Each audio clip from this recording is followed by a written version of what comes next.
আজি পবিত্ৰ শিক্ষক দিৱস। অজ্ঞানতা দূৰ কৰি জ্ঞানৰ কিৰণেৰে উজ্বলাই তোলা প্ৰতিগৰাকী শিক্ষাগুৰুলৈ আমাৰ ফালৰ পৰা জ্ঞাপন কৰিলোঁ শতকোটি প্ৰণাম। আজি পবিত্ৰ শিক্ষক দিৱসৰ দিনাই পৰিচয় কৰাব বিচাৰিছোঁ অন্যতকৈ কিছু পৃথক চাবুৱাৰ এগৰাকী শিক্ষাগুৰুক।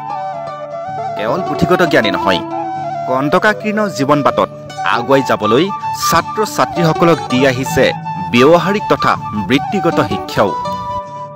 অন্যতকৈ কিছু পৃথক এগৰাকী ব্যতিক্ৰমী শিক্ষাগুৰু। এইগৰাকী হৈছে চাবুৱাৰ ডংগৰচুক প্ৰাথমিক বিদ্যালয়ৰ প্ৰধান শিক্ষক গুণীন গোহাঁই। কেতিয়াবা যদি তেওঁ কণ কণ ছাত্ৰ ছাত্ৰীসকলক অকণিৰ বজাৰ বহুৱাই শাক পাচলি বিক্ৰী কৰিবলৈ শিকাইছে, কৰ্মোদ্যমী হৈ অৰ্থ উপাৰ্জনৰ পথ দেখুৱাইছে, কেতিয়াবাকো চুলি কটাৰ কৌশল শিকাই জীৱন সংগ্ৰামৰ বাটত আগুৱাবলৈ অভিজ্ঞতাৰে পুষ্ট কৰি তুলিছে ছাত্ৰ ছাত্ৰীসকলক। আজিৰ এই পবিত্ৰ শিক্ষক দিৱসৰ দিনটোতেই সমগ্ৰ অসমৰ কেইবাগৰাকীও শিক্ষাগুৰুৰ লগতে চাবুৱাৰ এইগৰাকী শিক্ষক গুণীন গোহাঁইলৈও ঘোষণা কৰা হৈছে ৰাজ্যিক কৃতি শিক্ষকৰ বঁটাৰ সন্মান। চাবুৱাৰ আদৰ্শবান শিক্ষক গুণীন গোহাঁইলৈ ৰাজ্যিক কৃতি শিক্ষকৰ সন্মানৰ খবৰে উৎফুল্লিত কৰি তুলিছে অঞ্চলবাসী আৰু সহকৰ্মীসকলক। চাবুৱাৰ ডংগৰচুক প্ৰাথমিক বিদ্যালয়ৰ প্ৰধান শিক্ষক গুণীন গোহাঁই এগৰাকী ব্যতিক্ৰমী কৰ্মোদ্যমী শিক্ষক হিচাপে সমগ্ৰ চাবুৱা অঞ্চলতে সুপৰিচিত। ব্যৱহাৰিক জ্ঞানেৰে ছাত্ৰ ছাত্ৰীসকলক ব্যতিক্ৰমী শিক্ষাদান কৰা এইগৰাকী শিক্ষক অঞ্চলটোত এজন চৰ্চিত আৰু জনপ্ৰিয় ব্যক্তি। মুঠতে কেৱল পুথিগত জ্ঞানী নহয়, কণ্টকাকীৰ্ণ জীৱন বাটত আগুৱাই যাবলৈ সৰুৰে পৰা ব্যৱহাৰিক জ্ঞানেৰে পুষ্ট কৰাৰ নিৰলস প্ৰয়াস অব্যাহত ৰাখিছে এইগৰাকী শিক্ষাগুৰুৱে। প্ৰথমে মই অসম চৰকাৰৰ শিক্ষা বিভাগক ধন্যবাদ জ্ঞাপন কৰিছোঁ। লগতে এই প্ৰাপ্তিৰ বাবে মই মোৰ স্কুলৰ বিদ্যালয়খনৰ লগত জড়িত সমগ্ৰ অঞ্চলবাসী, সচেতন ৰাইজ আৰু মোক প্ৰতিটো সময়তে উৎসাহ উদ্দীপনা দি অহা এই অঞ্চলৰ বুলিয়েই নহয়, শিক্ষকতাৰ জীৱনত বিভিন্ন সময়ত বিভিন্ন স্তৰত লগ পোৱা প্ৰতিজন ব্যক্তিক আন্তৰিক ধন্যবাদ জ্ঞাপন কৰিছোঁ। লগতে এইখন বিদ্যালয়ৰ প্ৰাক্তন ছাত্ৰ ছাত্ৰী, বৰ্তমানৰ ছাত্ৰ ছাত্ৰীসকল, মোৰ সহকৰ্মীসকল, ৰন্ধনকৰ্মী, এই অঞ্চলৰ প্ৰতিজন যুৱক যুৱতী সকলোলৈ মই মোৰ এই কৃতিত্বৰ বাবে তেওঁলোকৰে আচলতে আশীৰ্বাদ আছিল, সহযোগিতা আছিল আৰু মোক মনোবল দিয়াৰ তেওঁলোকেই মোৰ আচলতে এই সন্মানৰ বাবে তেওঁ যোগ্য কৰি তুলিছিলে। আৰু সকলোলৈ এই আপাহতে আপোনালোকৰ চেনেলৰ যোগেদি মই সকলোজনলৈ আমাৰ প্ৰতি থকা সহমৰ্মিতাৰ বাবে, আমাৰ প্ৰতি থকা মৰম চেনেহৰ বাবে এই বঁটাটো মই সকলো কাৰণে অৰ্পণ কৰিছোঁ। আৰু অনাগত দিনত যাতে এনেদৰে কামখিনি আগবঢ়াই যাব পাৰোঁ, মানৱ সম্পদ গঢ়লৈ যাতে আমি প্ৰয়াস কৰি যাব পাৰোঁ, সেইখিনিকে তেওঁলোকৰ পৰা শুভ আশীৰ্বাদ বিচাৰিছোঁ। আচলতে শিক্ষকতাটো আচলতে অকল এটা বৃত্তি নহয়, এই সেৱাৰ লগত জড়িত বুলি মই ভাবোঁ। আৰু শিক্ষকতা এনেকুৱা এটা বৃত্তিগত লগত মই অকল তুলনা কৰোঁ। পিছফালে দুটামান বা 4-5টা আমাৰ যে ডিপ্ল'মা থাকিলে যে এজন শিক্ষক প্ৰকৃত শিক্ষক হ'ব পাৰে, সেইটো নহয়।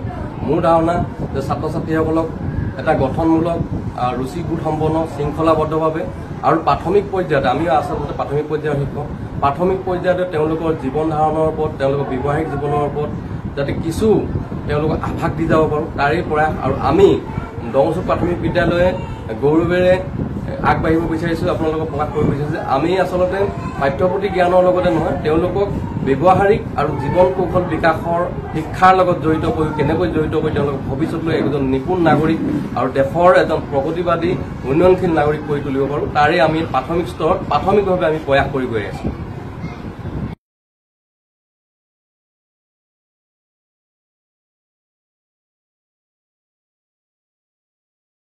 বহুত গৌৰৱ অনুভৱ কৰিছোঁ। মানে ছাৰে পাইছে যদি আমি মানে আমাৰ বুলিয়ে ভাবি লৈছোঁ আৰু মানে গোটেই বিদ্যালয়, গোটেই গাঁৱৰ কাৰণে বা আমাৰ ব্লক ক্লাষ্টাৰ, তাৰপিছত আমাৰ গোটেই ডিষ্ট্ৰিক্টৰ নাম হৈছে, সেই বুলি আমি বহুত গৌৰৱ অনুভৱ কৰিছোঁ আৰু ভাল লাগিছে।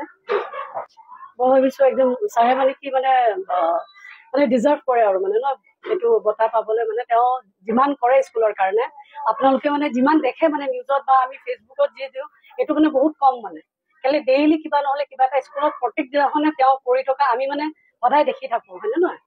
মানে কি কয় এতিয়া যেনিবা এই ল'ৰাটোক লৈ লওক, আপুনি সৰু ল'ৰা এটা ৰাতিপুৱাৰ পৰা দেখি আছে, বায়েকে ক্লাছ 1ত থকাত লাহেকে স্কুল অহা কমি গ'ল। তাৰ স্কুল নাহে কেলে নাহে বুলি পিছত হেৰি কৰোঁতে ক্লাছ 2ত গ'ল স্কুল, আৰু একেবাৰে নহা হৈ গ'ল। ছাৰে ঘৰত বিচাৰি গ'ল, কি হ'ল, ভাইটি সৰু, সেইকাৰণে মায়ে কৈছে ভাইটি চাবি, ভাইটি ডাঙৰ হ'লে স্কুল যাবি বুলি কৈ দিলে। তো সেইটো হেৰি কৰোঁতে ছাৰে ক'লে হ'ব ভাইটিকো লৈ আন, স্কুল ক্ষতি কৰিব নালাগে। সেই বুলি এই ল'ৰাটোক স্কুলত আনিলে। আনিলেতো আপোনালোকে চাগে অকল খোৱাটোহে দেখিছে, কিন্তু ল'ৰাটো যেতিয়া লেট্ৰিন কৰে ছাৰে চফা কৰে। এইটো চাগে বহুতে নাজানে, এইটো আমি ক'তো তেনেকে দিয়াও নাই। কিন্তু সেইটোলৈকে ছাৰে কৰে, গা পা ধুৱাই দিয়ালৈকেও কৰি দিয়ে ল'ৰাটোৰ কাৰণে। কাপোৰ কানি লাগে, কিবা লাগে, সেইটোও আনি দিয়ে। অকল ইয়াক বুলিয়ে নহয়, ঢেৰ ল'ৰা ছোৱালী আছে যাৰ কিবা বস্তু নাই, কিবা এটা নাই, মানে সিহঁতৰ বেগ লাগে, কিবা লাগে, এইবোৰ ছাৰ মানে এইবোৰ নেদেখাকে আৰু কৰে মানে ন। দেখাকেতো এনে বহুতখিনি আপোনালোকে দেখি আছে, কিন্তু নেদেখা বস্তু ঢেৰ মানে ছাৰে কৰি থৈছে স্কুলৰ কাৰণে। সেইকাৰণে মানে আমি ভাবিছো মানে কি একদম মানে ডিজাৰ্ভিং মানে হেৰি হয় ছাৰে ন, অকল ইয়াত নহয় মানে ছাৰে আৰু আগবাঢ়ি যাওক, সেইটোৱে আমি আশা কৰিছো।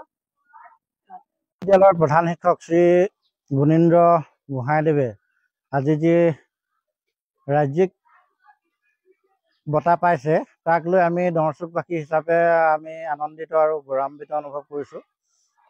তেওঁ কাৰণে আমাৰ দাদাসমূহ তেওঁক আমি আৰু ভৱিষ্যতৰ উজ্জ্বল ভৱিষ্যত কামনা কৰিছোঁ। তেখেতে আমাৰ গাঁৱৰ স্কুলখনলৈ আহি যিমানখিনি তেওঁ আমাৰ ইয়াত কৰিছেহি, তেওঁক আমি তাৰ কাৰণে ধন্যবাদ জনাইছোঁ।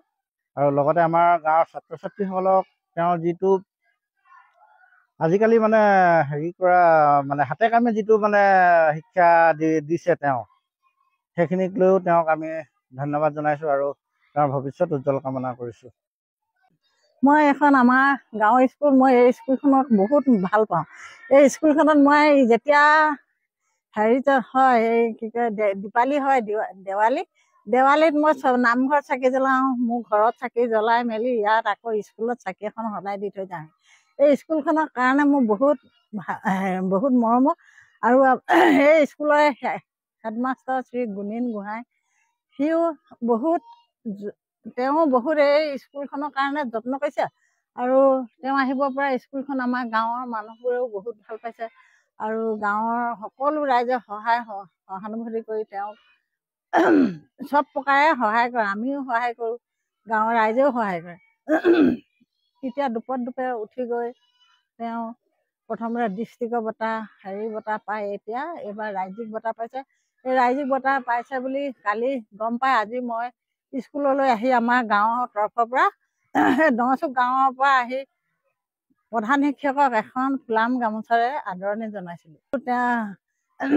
গুণীন গোহাঁই মোৰ পুত্ৰ হ'ম আৰু আমাক বহুত সদায় হেৰি চেণ্টাৰ হ'লে মানে 5 ছেপ্টেম্বৰ হ'লে মানে সি প্ৰত্যেকটো 5 ছেপ্টেম্বৰত আমাৰ শিক্ষকসকলক মাতি আনি ইয়াত এখন মিটিং পাতে, সভা পাতে। সভাখনত বহুতো খৰচ কৰে, নিজেও সি খৰচ কৰে। আৰু তাক মই সদায় আশীৰ্বাদেই দি আছোঁ, এতিয়াও এই আশীৰ্বাদটো দিবলৈ আহিলোঁ।